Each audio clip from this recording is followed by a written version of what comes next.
नमस्कार, स्वागत है आप सभी का न्यूज रूम पोस्ट की खास पेशकश स्पोर्ट्स पोस्ट में। भारत और इंग्लैंड के बीच चल रहे चौथे टेस्ट का आज तीसरे दिन का चाय का वक्त हो गया है और भारत इस समय थोड़ी सी अच्छी स्थिति में पहुंचती हुई दिखाई दे रही है। आपको बता दें कि इंग्लैंड जो दूसरी इनिंग में बल्लेबाजी करते हुए उन्होंने 120 रन पर अपने 5 विकेट खो दिए हैं और इंग्लैंड के पास है लीड 166 रन की।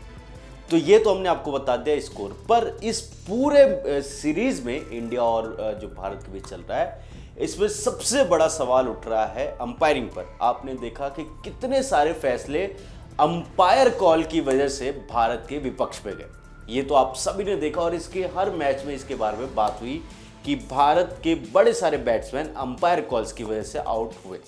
और आज के मैच में एक और ऐसी चीज हुई जिस पर सवाल उठ रहे, ये हम नहीं उठा रहे, ये इंग्लैंड की टीम और इंग्लैंड में ये इसके लिए बातचीत हो रही है। वो है विकेट जो रूट का। जो रूट वहां पर जो है बैटिंग कर रहे थे और जो रूट का विकेट गया है। और जो रूट का बॉलिंग कौन कर रहा था? जो रूट को आर अश्विन बॉलिंग कर रहे थे। लेग स्टंप पर बॉल गिरती है, उस पर दिख रहा है कि थोड़ा सा टर्न हो रही है लेग स्टंप पे जाके और वहां पर उनके पैड पे लगती है। अपील होती है और अपील होने के बाद अंपायर उसको नॉट आउट करार देते हैं।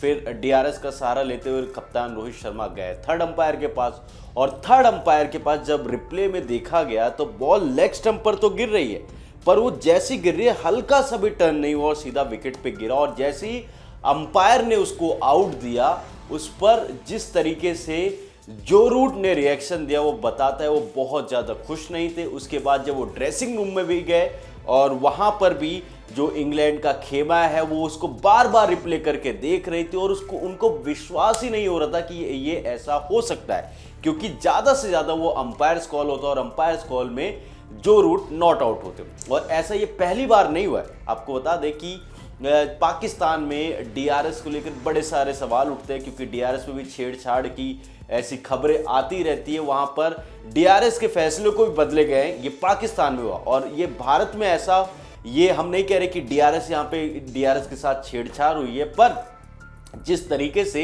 इंग्लैंड का खेमा रिएक्ट कर रहा था उससे साफ साफ पता लग रहा है कि इंग्लैंड को ऐसा लगा कि ये फैसला सही नहीं है, क्योंकि थर्ड अंपायर के फैसले से वो बिल्कुल भी खुश नहीं दिखाई दिए, वो डीआरएस से भी खुश नहीं दिखाई दिए।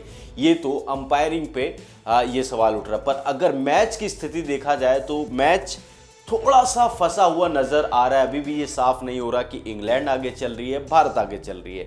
इंग्लैंड के 5 विकेट गिर चुके हैं, 166 रन की लीड और 5 विकेट और अभी हाथ में। क्या इंग्लैंड यहाँ पे 220-240 के आसपास पहुंच सकती है? क्योंकि 220 से 240 या 250 के आसपास का रन एक कहते हैं डिफेंड करने वाला रन है, पर अगर इससे ज़्यादा बन जाते हैं तो ये चेस करना थोड़ा सा मुश्किल हो सकता है, क्योंकि यहाँ जैसे जैसे दिन आगे बढ़ेगा यहाँ पर खेलना उतना मुश्किल हो जाएगा। क्योंकि यहाँ पर हम देख रहे हैं कि स्पिनर्स के लिए मदद मिल रही है और यहाँ पर इंग्लैंड के पास 3 अच्छे स्पिनर्स हैं। अब देखना होगा कि चाय के बाद इंग्लैंड कौन सी स्ट्रेटेजी के साथ आती है और कैसे यहाँ पर खेलती है, और फिर उसके बाद जब इंडिया की बैटिंग आएगी क्या इंडिया एक बार फिर से यहाँ पर जीत दर्ज करके सीरीज अपने नाम कर पाएगी नहीं, ये तो हमें आगे आने वाले दिनों में पता चलेगा।